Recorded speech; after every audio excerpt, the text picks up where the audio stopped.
காலையில் கர்த்தரை நீ தேடினால் தென்படுவார், உனக்கு முன் வருவார். முழு மனதோடு அவரை நீ கூப்பிட்டால் பதில் தருவார், வழி காட்டிடுவார். மகளிர் மன்றாட்டு ஜெப நேரம்,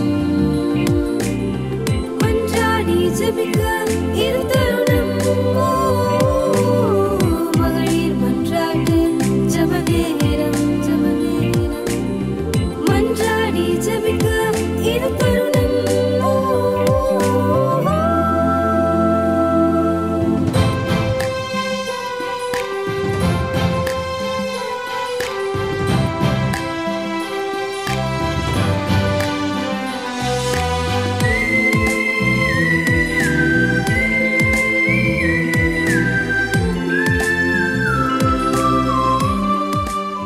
இந்த காலை வேளையில ஹெவன் டிவி முன்பாக இருக்கும் அனைவருக்கும் இயேசு கிறிஸ்துவ நாமத்தில் அன்பின் வாழ்த்துக்கள்.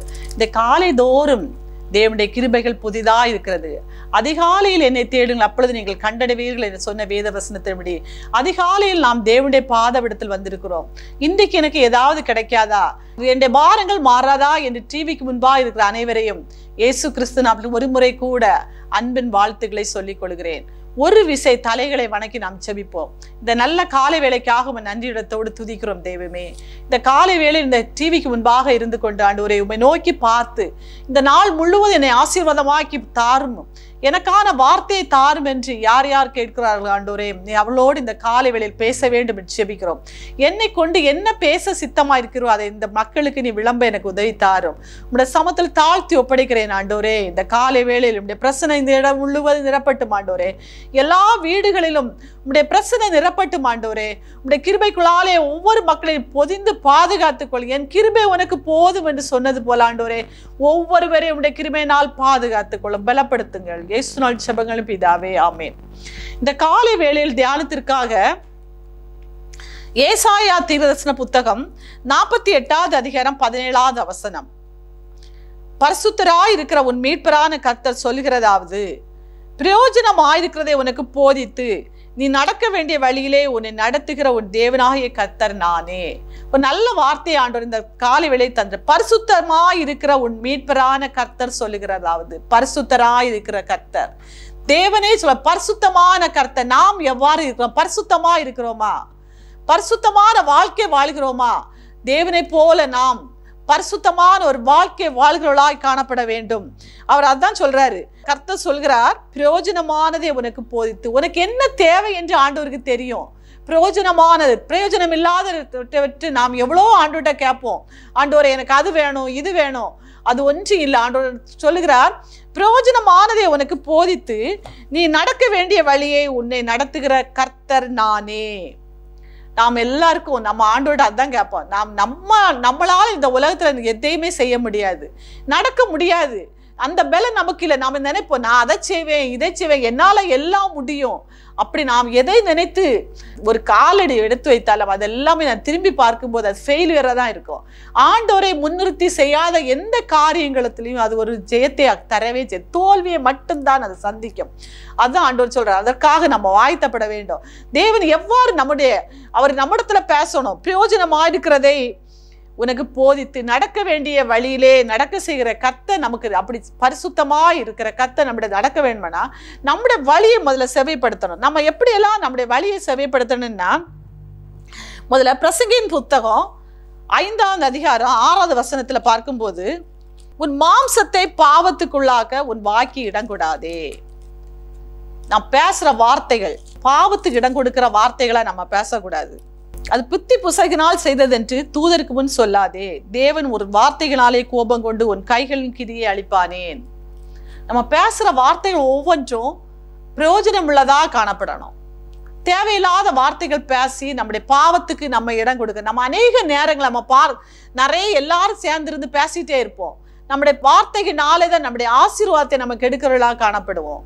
2 ராஜாக்கள் புஸ்தகம் 7வது அதிகாரத்துல அங்க ஒரு சம்பவம் நடக்குது.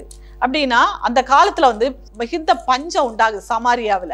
அப்ப எலிசா சொல்றாரு, கர்த்தருடைய வார்த்தையை கேளுங்கள், நாளை இந்த வேளையிலே சமாரியன் வாசல ஒரு மரக்கால் கோதுமை ஒரு சேக்கலுக்கும் 2 மரக்கால் வார்கோதுமை ஒரு சேக்கலுக்கு விற்கப்படும் என்று கர்த்தர் சொல்கிறார் என்றார். எலிசா ஆண்டோடைய தீர்க்கதரிசி. அவர் சொல்ல, பஞ்சம் எந்த வழியும் கிடையாது, பயங்கர பஞ்சம், எல்லா கோட்டை கதவுகளும் அடைக்கப்பட்டிருக்கிறது, யுத்தம். அப்போ உன்னை சீரிய ராஜா சிறைப்பிடித்திருக்கார் சமாரிய தேசம் முழுவதும். உள்ள போக முடியாது, வெளியே வரவும் முடியாது.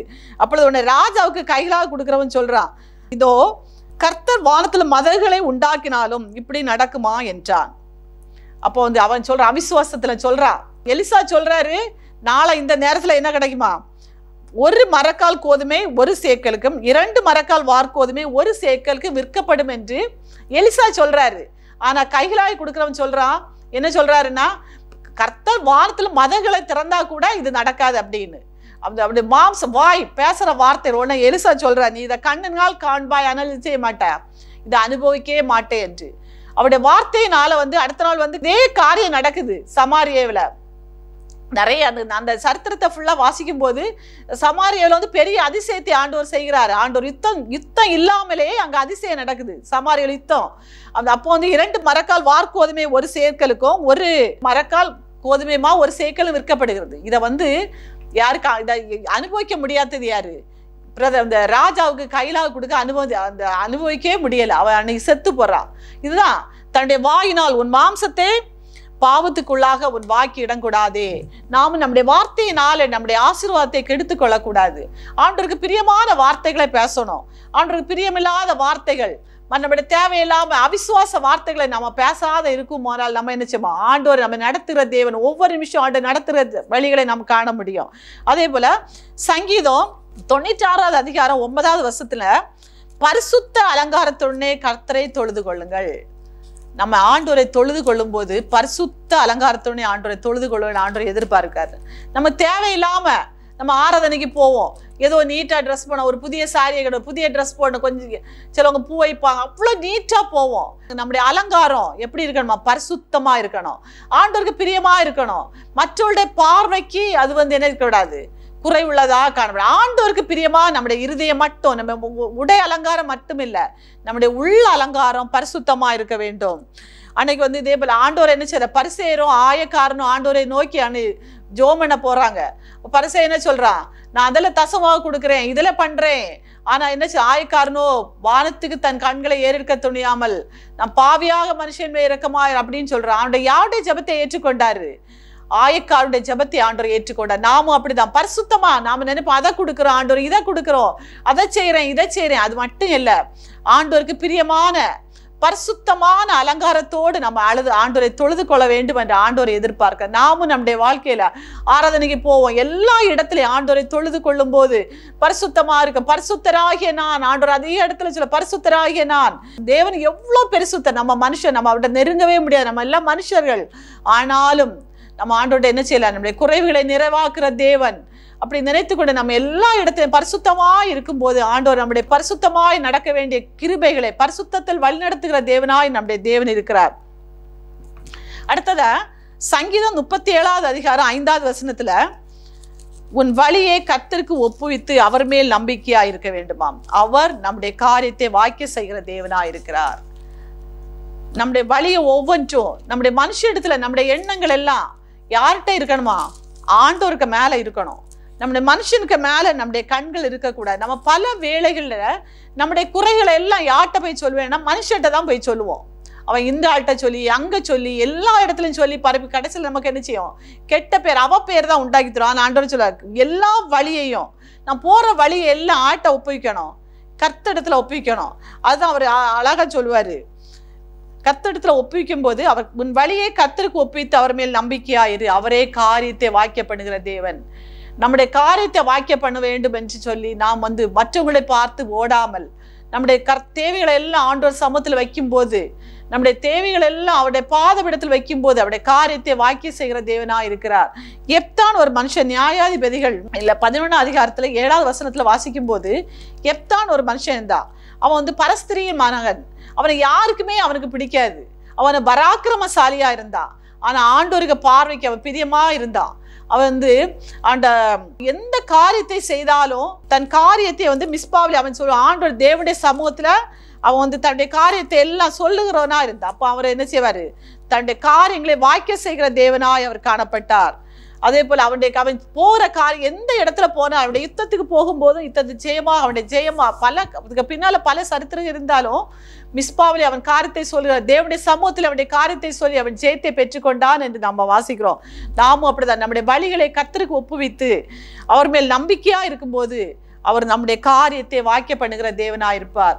நம்ம என்ற காரியம் ஒன்று வாக்கியவில்லையே ஏன் அப்படி நமக்கு பல நேரங்களை சோர்ந்து போகிற அனுபவங்கள், சோர்ந்து போகாமல் அவருடைய உண்மையாகவே உள்ளாழத்திலிருந்து மனப்பூர்வமாகவே நம்முடைய காரியத்தை அவரிடத்தை சொல்வோமானால் அவருடைய காரியங்கள் எல்லாம் ஜெயமாக மாற்றுகிற தேவன் நம்முடைய தேவன், மகா பெரிய தேவன் நம்முடைய தேவன். பல இடங்களிலே நம்ம சோர்ந்து போகிற அனுபவங்கள் நம்முடைய வாழ்க்கையில இருக்கும். நான் ஆண்டவர காலமே ஜெபம் பண்ணமே, உண்மையாவே நாம் அதை ஜெபம் பண்ணுவோமான்னு நமக்கு தெரியாது. சும்மா கடமைக்காக இல்லை, நம்ம போற ஆண்டவரே இந்த காரியத்துக்காக நான் போறேன், என்னுடைய வழியை ஒப்புவீங்கன்னா கண்டிப்பா அந்த கர்த்தர் ஆண்டுக்கு பிரியமானபடி நாம் கேட்க வேண்டும். நம்முடைய ஆண்டுக்கு பிரியமில்லாத எந்த காரியத்தை செய்யும்போது ஆண்டவரை செய்வார். உண்மையாகவே நம்ம நேசிக்கிற தேவன், நம்ம உண்மையாகவே நாம் அவரை நேசித்து அவரிடத்தில் அன்பு கூறுமானால் நமக்கு தேவையில்லாத காரியம் நம்ம ஒருவேளை நம்முடைய மனுஷன் நம்முடைய எண்ணத்தின்படி நம்மகிட்ட கேட்போம், ஆண்டவர் என்ன செய்ய மாட்டார், அந்த காரியத்தை வாக்கியவே பண்ண மாட்டார். அது நமக்கு அப்போ ஒருவேளை நமக்கு சோர்வா இருக்கலாம், அது பிறகு என்ன இருக்கலாம், அந்த காரியம் வந்து நமக்கு நல்ல சந்தோஷத்தை கூட ஒருவேளை அன்றைக்கு அந்த காரியம் நடந்துற என்னுடைய வாழ்க்கை எங்கேயோ போயிருக்கும். நம்மை அறிந்திருக்கிற தேவன், நமக்கு நியாயத்தை செய்கிற தேவன், நம்ம நடக்க வேண்டிய வழியை நமக்கு கற்றுக்கிற தேவன், நம்முடைய செவ்வியான வழியில் நடத்துகிற தேவன், நம்முடைய சோதனைகள் உட்படாதபடி நம்ம நடத்துகிற தேவனா இருக்கிறபடியால் நம்முடைய வழியை எல்லாம் கர்த்தருக்கு ஒப்புவித்து அவர் மேல் நம்பிக்கையா இருக்கும்போது அவருடைய காரியத்தை வாக்கிய செய்வார். அதே போல சங்கீதம் 37வது அதிகாரம் 6வது வசனத்துல கர்த்தரிடத்தில் மனமகிழ்ச்சியா இருக்கணுமா, அவன் இருதயத்தின் வேண்டுதலை செய்வான். உனக்கு நம்ம என்ன தேவையோ ஆண்டுக்கு அருள் செய்வனா நம்ம கர்த்தரிடத்துல மனமகிழ்ச்சியா இருக்கு. நம்ம பல நேரங்கள்ல சர்ச்சில் போய் உட்காருவோம், போய் உட்கார்ந்த உடனே அழுவோம், ஆண்டவர் சமத்துல எப்ப பார்த்தாலும் அழுவோம், ஆண்டவர் பல நேரங்கள் முறுமுறுப்போம், ஆண்டவர்கிட்ட பாடு, ஆண்டவர் எனக்கு அதை செய்யலை, இது ஆண்டவர் அதெல்லாம் வெறுக்கிறார். ஆண்டவர் என்ன சரி, எப்போ நம்ம ஒரு ராஜாவுக்கு முன்னால் தான் போயிருப்போம். இப்போ ராஜா இல்லை, நம்ம ஒரு பெரிய மந்திரிக்கு முன்னால போய் நிற்கிறோம், நம்ம இஷ்டம் இல்லை, எப்போ பார்த்தாலும் அவர்கிட்ட போய் நின்றுட்டு அழுதுட்டு இருந்தா என்ன கொப்பா சீப்பா அப்படின்னு சொல்லுவாங்க. எங்க போய் நின்னாலும் அப்படிதான். ஆனா அந்த காரியத்தை நம்ம சந்தோஷமாக ஆண்டோட சொல்லும் போது, மன மகிழ்ச்சியாக ஆண்டோட பாதபடத்தில் இருந்து அவருடைய காரியத்தை சொல்லும் போது அவர் என்ன செய்வார், அந்த காரியத்தை வாக்கி மன மகிழ்ச்சியா இருக்கணும். நடந்த ஒரு சம்பவம், ஒரு தாய்க்கு வந்து 5 பொம்பளை பிள்ளைங்க, அவருக்கு வந்து கணவன் கிடையாது. அவன் வந்து எப்பவும் எல்லாரும் சொல்லுவான், இவன் 5 பிள்ளைகளை வச்சு என்ன செய்வா, ஆனா இவ்வளவு சந்தோஷமா இருக்கிறாளே அப்படின்னு எல்லாரும் சொல்லுவாங்க. அவன் யோசிப்பான், 5 பிள்ளைகள், 5 பொம்பளை பிள்ளைகள் என்ன செய்வேன், ஒரு வழியும் இல்லை. சின்ன வீட்டு வேலைக்கு போவாங்க அந்த அந்த அந்த சகோதரி. ஒவ்வொரு வீட்டுல வேலை செய்து நிறைய திட்டுவாங்க. ஒவ்வொரு வீட்டுல அவங்களுக்கு ரொம்ப ஞானம் உள்ள தாய் அவங்க கிடையாது. ஆனா ஒரு வீட்டு வேலை செய்யும் போது திட்டுவாங்க, எல்லாம் திட்டுவாங்களே, சந்தோஷமா சிரிச்சுட்டே போவாங்க. அப்போ சொல்லுவாங்க எல்லாரும், இது ஒருத்தி 5 பொம்பளை பிள்ளைவை எப்படி கரையிருக்கிற அப்படின்னு. ஆனா அவ ஆண்டவருக்கு சமூகத்துல உட்கார்ந்து எப்ப பார்த்தாலும் சந்தோஷமா ஒரு உட்கார்ந்து பாடுவாங்க. சர்ச்சில் வந்தாலும் அப்படிதான் பாடி ஆண்டவரை ஆராதிப்பாங்க. அழவே மாட்டாங்க. எல்லாரும் யாருக்கு முன்னாலே அவிசுவாச வார்த்தைகளை சொல்லவே மாட்டாங்க. குறை உறாம இருப்பான். ஆண்டவர் நடத்தி எதை சொல்லுவா, ஆண்டவர் பார்த்துக்கலாம், ஆண்டவர் பார்த்துக்கலாம், இப்படியே தான் அவங்க சொல்லுவாங்க. சில நாட்கள் கழியும்போது 5 பொம்பளை பிள்ளைங்களையும் படிக்க வச்சாங்க, நல்லா படிக்க வச்சாங்க. சின்ன சின்ன படிப்பு தான், ரொம்ப படிப்போன்னு கிடையாது. ஆனா 5 பிள்ளைங்களை ஆண்டவர் என்ன செய்து தெரியுமா, அரசாங்க வேலையை. முதல் பிள்ளைக்கு வந்து அமெரிக்காவிலேருந்து ஒரு நல்ல அழகா, ரொம்ப அழகும் கிடையாது, ரொம்ப ஞானம் உள்ள பிள்ளைங்களும் கிடையாது. முதல்ல ஒரு பிள்ளைங்களை நர்சிங் படிக்க வச்சு அவளை வந்து ஒரு மேரேஜ் மேரேஜ் பண்ணி கல்யாணம் பண்ணி கொடுத்தாங்க. ஆனால் ஒரு பைசாயும் கொடுக்காம மேரேஜ் பண்ணி கொடுத்தாங்க. இப்படி 5 பிள்ளைங்களையும் ஆண்டவர் உயர்ந்த இடத்துல வைத்தாரு. அநேகர் சொல்ல, நான் அதிக நேரம் பார்ப்பேன், எப்படி ஆண்டவர் எவ்வளவு சந்தோஷமா இருப்பா. அப்ப எல்லாம் நினைப்பேன், கர்த்தரிடத்துல யார் யாரு மனமகிழ்ச்சியா இருக்காங்களோ, யார் யார் அவருடைய வழியை ஒப்புவித்து அவர் மேல் நம்பிக்கையா இருக்காங்களோ, அவங்க எல்லாம் உண்மையாவே காரியத்தை வாக்கிய செய்வார். உங்களுக்கு அநேக சாட்சிகளை தெரியும், நாம அதெல்லாம் நம்ம பார்த்துக்கிடுவோம். ஆனா நம்முடைய வேதனை சோதனைகள் வரும்போது அதெல்லாம் மறந்து விட்டு புலம்புறவர்கள், அவிசுவாச வார்த்தைகளை கூறுகிறவர்களாக, ஆண்டவருடைய எப்போ சண்டை போடுறவர்களாக நம்ம காணப்படும். அதெல்லாம் ஆண்டவருக்கு விருப்பம் இல்லை. அவரு பொறுமையா தான் கேட்டுட்டு இருப்பாரு. நம்ம அப்பா அம்மாத்த தான் இருக்கோம், எப்ப பார்த்தாலும் சண்டை வச்சுட்டு அழுதுட்டு இருந்தா அவங்களுக்கு என்ன, இவ எப்ப பார்த்தாலும் அழுறாளே அப்படின்னு ஒரு துக்கம் அவங்களுக்கு உண்டாகும். நம்ம ஆண்டவர் என்ன செய்யக்கூடாது, துக்கப்படுத்துவர்களாக நம்ம அவரை காணப்படக்கூடாது. எப்பொழுது ஆண்டவர் சமூகத்துல மகிழ்ச்சியா இருக்கணும்.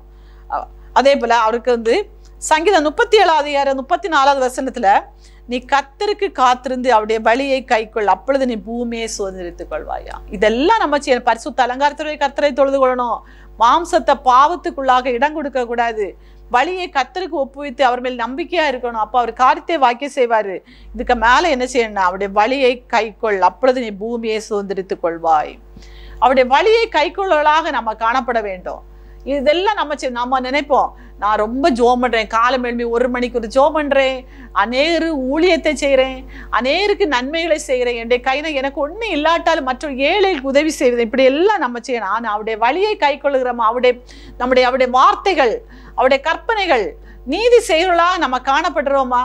நம்ம மற்றவர்களை காணும்படியாக, மற்ற உலக மனுஷர்கள் காணும்படியாக நம்ம தான தர்மம் செய்கிறவர்களா இருப்பலாம். ஆனா உண்மையாவே நான் ஆண்டவருக்கு பிரியமானவர்களை நடந்து கொள்கிறோம் நம்ம யோசிக்கணும். அப்படி யோசிச்சு அப்படி நடந்தா மட்டும்தான் என்ன செய்வான்?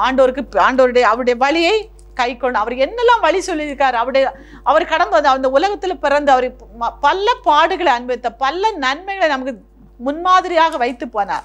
அதெல்லாம் நம்ம பின்பற்றுள்ளோமா? மற்றவர்களுக்கு ஒரு சாட்சியாக நம்ம வாழுகிறோமா? அப்படியெல்லாம் நம்ம பார்த்துக்கிடணும். நீ கர்த்தருக்கு காத்திருந்து அவருடைய வழியை கைக்கொள். சங்கீதம் 37-34 நீ கர்த்தருக்கு காத்திருந்து அவருடைய வழியை கைக்கொள், அப்பொழுது நீ பூமியை சுதந்திரித்துக் கொள்வாய். கர்த்தருக்கு காத்திருக்கணும், பொறுமையோட காத்திருக்கணும். ஆண்டவருக்கு நான் இதெல்லாம் செய்யறேனே, என் வாழ்க்கையில ஒரு ஆசீர்வாதம் இல்லையே, அப்படி நம்ம பொறுமை இழந்து ஆண்டோருடைய முறுமுறுக்க கூடாது. ஆண்டவர் மிகவும் ஆண்டவர் பிரியமில்லாத ஒன்று முறுமுறுக்கிறது. இஸ்ரவேல் ஜனங்களை ஆண்டவர் 40 நாள் கொண்டு போயிருக்கலாம் இஸ்ரவேல் ஜனங்களை. ஆனா அவங்க முறுமுறுத்தது நிமித்தம் அவ எத்தனை வருஷம் வனாந்தில தலைந்து திரிந்தார்கள்? 40 வருடம். நம்முடைய வாழ்க்கையில் அப்படி ஆண்டோரை நம்ம இப்ப தியானிக்கணும். ஆண்டோரை யோசிங்க, நம்ம எந்த இடத்துல ஆண்டோரை முறுமுறுக்கிறோம்? கர்த்தருக்கு காத்திருக்காம இருக்கமா? இந்த விஷயத்தை கேட்டு இன்னைக்கே நடக்கணும் அப்படி நம்ம பல நேரங்கள் நம்ம நினைப்போம். அப்படி இருக்கா? ஆண்டோர் நம்ம யோசிப்போம், எந்த இடத்துல விழுந்து போனோம், எந்த இடத்துல ஆண்டோருக்கு பிரியமில்லாம இருந்தோம், நம்முடைய வழியை கர்த்தருக்கு ஒப்புவித்திருக்கமா? அப்படி யோசிச்சுட்டு நம்ம ஆண்டோர்கிட்ட அறிக்கைப்படுவோம். இந்த வேளையில் ஆண்டோர்கிட்ட சொல்லணும், ஆண்டவரே நீ ஆண்டவர் என்ன நமக்கு வார்த்தை தந்திருக்காரு, இஸ்ரவேலின் பரிசுத்தராய் இருக்கிற உன் மீட்பரான கர்த்தர் சொல்கிறதாவது, பிரயோஜனமாயிருக்கிறது உனக்கு போய்த்து நடக்க வேண்டிய வழியில உன்னை நடத்துகிற தேவனாகிய கர்த்தர். நமக்கு வேற என்ன வேணும்?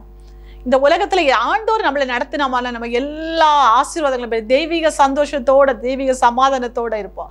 அநேகர் முக வாடலா இருப்பாங்க. அதுக்கு காரணம் என்ன? ஆண்டோடைய நடத்தல் இல்லாம இருக்கிற நம்ம ஆண்டோடைய நடத்துறவர்களாக, ஆண்டோர் நமக்கு பிரயோஜனமான நமக்கு போதிக்கிறவர்கள், அவருடைய வார்த்தைகள் நம்ம தினமும் கேட்கிறவர்களாக நம்ம காணப்படணும்னா நம்ம என்ன செய்யணுமா? நம்முடைய மாம்சத்தை நம்முடைய பாவத்துக்குள்ளாக்க நம்முடைய வாக்கி இடம் கொடுக்க கூடாது. நம்ம இந்த வேளையில எல்லாரும் ஒரு நிமிஷம் தலைகளை வணங்கி ஜோமனும் ஆண்டவர் சமத்துல சொல்லணும், ஆண்டவரே நான் எந்த இடத்துல என்னை வாக்கி என்னுடைய பாவத்துக்குள்ள என் மாம்சத்தை பாவத்துக்குள்ளாக என்னை வாக்கி இடம் கொடுத்திருக்கிறேன் ஆண்டவரே, அதை எனக்கு காண்பீங்க ஆண்டவரேன்னு சொல்லணும்.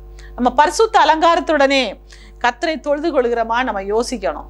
நம்ம ஆண்டவரை தொழுது கொள்கிற போகிற இடத்துல ஆடம்பரமாக இல்லை, ஆண்டவர் உண்மையை உத்தவமா நம்ம தொழுது கொள்கிறோமா அப்படி யோசிக்கணும். ஒரு நிமிஷம் யோசிங்க, நம்முடைய வழி எல்லாம் ஆண்டவருக்கு ஒப்பு கொடுத்துருக்கோமா? நான் போகிற பாதை மனுஷனுக்கு முன்பாக இல்லாம ஆண்டவருக்கு ஒப்பு கொடுத்துருக்கோமா? அப்படியே கர்த்தருக்கு காத்திருக்கிறோமா? மின்று கர்த்தரிடத்தில் மனமகிழ்ச்சியா இருக்கிறோமா? யோசிப்போம். யோசித்து ஆண்டவரத்தில் அறிக்கை போடுவோம். ஆண்டவரே கண்களை மூடி நாம ஜெபம் பண்ணுவோம். ஆண்டவரே இந்த காலை வேளைக்காக நன்றியுள்ளத்தோடு வருகிறோம். ஆண்டவரே யார் யார் ஆண்டவரே இந்த இடத்துல அறிக்கைப்படுகிறாள்? ஆண்டவரே பிரயோஜனமானதை உனக்கு போதித்து நடக்க வேண்டிய வழியிலே நடத்துகிற தேவனாய கர்த்தர் நானே என்று சொல்லியிருக்கிறேன். ஆண்டவரே எங்களை பிரயோஜனமானதை நீங்க போதிக்கணும். ஆண்டவரே நான் நடக்க வேண்டிய வழியை எங்களுக்கு காண்பிக்கணும். ஆண்டவரே எங்களை வாழ்க்கையுள்ள குறைவுகள் ஒன்றும் நிறைவாக்கி ஆண்டவரே, எந்த இடத்துல எல்லாம் நாங்கள் ஆண்டவரே உங்களுடைய சத்தத்தை கேட்க முடியாதபடி எங்களுடைய காதுகள் அடைக்கப்பட்டிருக்கிற அனுபவங்கள் மாறி ஆண்டவரே எந்த இடத்துல விழுந்து கிடக்கிறோம் என்ற உணர்வை இந்த காலை வேளை எங்கள் ஒவ்வொருக்கும் தர வேண்டும் என்று ஜெபிக்கிறோம். இடத்தில் மனமகிழ்ச்சியா இருக்க வேண்டிய கிருபை எங்களுக்கு தாரும் ஆண்டவரே. மனமகிழ்ச்சி நாளாக இந்த நாளை மாற்றும் ஆண்டவரே. தெய்வீக சமாதானம் ஒவ்வொரு உள்ளத்திலும் பாய்ந்து செல்லட்டும் ஆண்டவரே.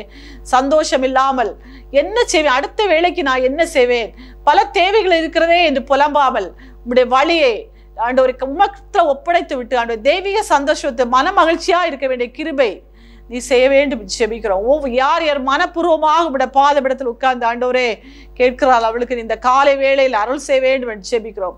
இயேசுவின் நாமத்தில் கட்டளையிடுகிறேன் ஆண்டவரே. உடைய அன்பினால் அவர்களை அரவணைங்க ஆண்டவரே. வேதனையோடு, பாரத்தோடு, நோய்களோடு எனக்கு ஒன்றுமே இல்லை, நான் என்ன செய்வேன், இதுக்கு மேலே என்னால் ஒன்றும் பண்ண முடியாது என்று சொல்லுகிற அனுபவங்கள் மாற்றி, என் தேவனால் எல்லாம் கூடும், தேவனால் எல்லாம் வர்த்திக்க பண்ண முடியும் என்று விசுவாசத்தை மக்கள் மத்தியில் வைக்கிற கிருபைகளுக்காக ஸ்தோத்திரம் ஆண்டவரே. ஆண்டவரே, இன்று ஆண்டவரே உடைய கிருபைக்குள்ளால் இந்த மக்களை மறைத்துக் கொள்ளும் ஆண்டவரே. ஒரு தெய்வீக சமாதானம் ஒவ்வொரு ஆட்கொள்ளட்டும் ஆண்டவரே. ஆண்டவரே, நோய்வாய்ப்பட்டு ஆண்டவரே படுக்கையில் இருக்கிற பிள்ளைகளுக்காக ஜெபிக்கிறோம் ஆண்டவரே. உடைய சத்தத்தை கேட்கட்டும் ஆண்டவரே. இந்த காலை வேளை உடைய இன்ப சத்தத்தை அவங்களை கேட்டு உணர்வடைந்தவளாக காணப்பட உதவி தாரும் ஆண்டவரே. எந்த இடத்துல குறை உள்ளது என்று கண்டு உணர்ந்து அந்த குறைகளை நிறைவாக்க வேண்டிய கிருபை இந்த காலை வேளையில் கூட ஆண்டவரே. வேதனைகளை மாற்றும், பாரத்தை மாற்றும், கண்ணீரை தொடையும், கடன் பாரங்களை மாற்றும் ஆண்டவரே. ஆண்டவரே, கடன்களோடு இருக்கிற பிள்ளைகளுக்காக ஜெபிக்கிறேன், கடன்களை மாற்றும் ஆண்டவரே. அந்த வழிகளை திரை, எந்த வழியின் மூலமாக அந்த கடன்களை அடைக்கலாம் நல்ல ஞானத்தை ஒவ்வொரு பிள்ளைகளும் கொடுக்க வேண்டும் ஜெபிக்கிறோம் ஆண்டவரே. இன்னும் ஆண்டவரே, இந்த நாள் ஆண்டவரே பிறந்த நாள் காண்கிற பிள்ளைகளுக்காக ஜெபிக்கிறேன் ஆண்டு. ஒரு வருடத்தை கூட கூட்டி கொடுத்திருக்கிறீங்க ஆண்டவரே. இந்த வருடம் முழுவதும் ஒரு தெய்வீக சந்தோஷத்தோடு ஆண்டவரே நன்மையானவைகளை தன்னுடைய வாழ்க்கையில் பெற்றுக்கொண்டு தன்னுடைய தலையில் கிரீடத்தை வைக்கிறவர்களாக மற்றவர்களும் முன்பாக ஆண்டவரே எழுந்து கட்டுகிறவர்களாக காணப்பட உதவித்தாரோ. குறைவுகள் எல்லாம் அவங்களை இந்த வருடத்தில் நிறைவாக்கும். படிக்கிற பிள்ளைகள் நல்ல ஞானத்தை கொடுக்கும் ஆண்டவரே. எக்ஸா எழுதி ஆண்டு அதிக மதிப்பெண்களை காத்திருக்கிற பிள்ளைகள் அதிக மதிப்பெண்களை கொடுத்து ஆண்டவரே தேவையான யாவற்றையும் நிறைவு செய்யும். வந்து வேண்டிய சுகம்பல நீண்ட ஆயுளை கட்டளையிடும் ஆண்டு. இந்த வருஷம் முடிந்து திரும்ப பார்க்க இந்த வருஷத்தை தேவன் நன்மையாய் கடந்து வந்தார் என்று மக சாட்சி அறிவிக்க ஒழுங்கு பிதைத்தாரம். இன்னும் ஆண்டவரே, திருமண நாள்களை காணுகிற பிள்ளைகளுக்காக ஜெபிக்கிறோம் ஆண்டவரே. ஆண்டவரே, கடந்த நாட்கள் முழுவதும் ஆண்டவரே குடும்பமாக அவங்களை பாதுகாத்தீர் ஆண்டவரே. குடும்பத்தை ஆசீர்வதித்தீர், தேவை நன்மையினால் நிரப்பினீர் ஆண்டவரே. இன்னும் இந்த வருடம் முழுவதும் ஒரு தெய்வீக சந்தோஷத்தோடு குடும்பத்தை நடத்தி செல்ல வேண்டிய கிருபை கூடம் அந்யோன்யம் ஐக்கியமாக காணப்பட உதைத்தாரோ. ஒருவருக்கு ஒரு விட்டு கொடுத்து ஆண்டவரே வாழ வேண்டிய கிருபை அந்த பிள்ளைகளுக்கு கூடும் ஆண்டவரே. இன்னும் ஆண்டவரே, ஒவ்வொருவருக்காக நாங்கள் இந்த வேளையில் வருகிறோம். எங்களை தேசத்தை சந்தியும் ஆண்டவரே. தேசத்தில் இருக்கிற எல்லா பிரச்சனைகளையும் மாற்றும் ஆண்டவரே. ஆண்டவரே, பிள்ளைகளுக்காக ஜெபிக்கிறேன் ஆண்டவரே. பிள்ளைகளுக்கு எந்த பாதுகாப்பும் இல்லை ஆண்டவரே. தெய்வீக பாதுகாப்பை ஒவ்வொரு பிள்ளைகளையும் பெற்றுக்கொள்ள வேண்டிய கிருபை ஒவ்வொரு பிள்ளைகளுக்கு கூடும். ஒவ்வொரு பிள்ளைகளையும் ஆசீர்வதியும் ஆண்டவரே. இந்த ஹெவன்டி ஊழியத்துக்காக ஜெபிக்கிறேன் ஆண்டவரே. ஹெவன்டி ஊழியத்தை நடத்துகிற அருமையான சகோதரருக்காக ஜெபிக்கிறேன் ஆண்டவரே. அவர் இருக்கிற எல்லா முயற்சிகளும் எல்லா திட்டங்களிலும் ஆண்டவரே நீ காரியத்தை வாக்கிய செய்ய வேண்டும் என்று ஜெபிக்கிறோம் ஆண்டவரே. பிரயோஜனமான இப்போது நடக்க வெளியிலே நடத்துகிற கர்த்தராகிய தேவன் என்று அறிந்து கொண்டு ஆண்டவரே உமக்கு பின் செல்ல வேண்டிய கிருபை அந்த மகனை கூடும் ஆண்டவரே. எல்லா பலிகளையும் ஆசீர்வதி, தேவையான நன்மைகளை கூடும், வேண்டிய சுகம்பலன் ஆரோக்கியத்தை கூட நீங்க வேலை பார்க்கிற ஒவ்வொரு ஊழியர்களுக்காக ஜெபிக்கிற ஆண்டவரே. உண்மை உத்தமமாக ஊழியர் செய்ய வேண்டிய கிருபை கூடும். ஒவ்வொரு ஊழியர்களையும் ஆசீர்வதியும் ஆண்டவரே. மீண்டும் ஒரு முறை கூட நாங்கள் சந்திக்கிறவரை ஆண்டவரே எங்களை ஒவ்வொருவரையும் ஆங்காங்கே பாதுகாத்துக் கொள்ளுங்க, பலப்படுத்துங்க. இயேசுவின் ஜெபங்கள் பிதாவே, ஆமென். என்று நான் இருந்தேன், ஜெபிக்கவும் கொடுக்கவும் என்று நான் உணர்ந்தேன். சமைக்கவும் துவைக்கவும் என்று நான் இருந்தேன், ஜெபிக்கவும் கொடுக்கவும்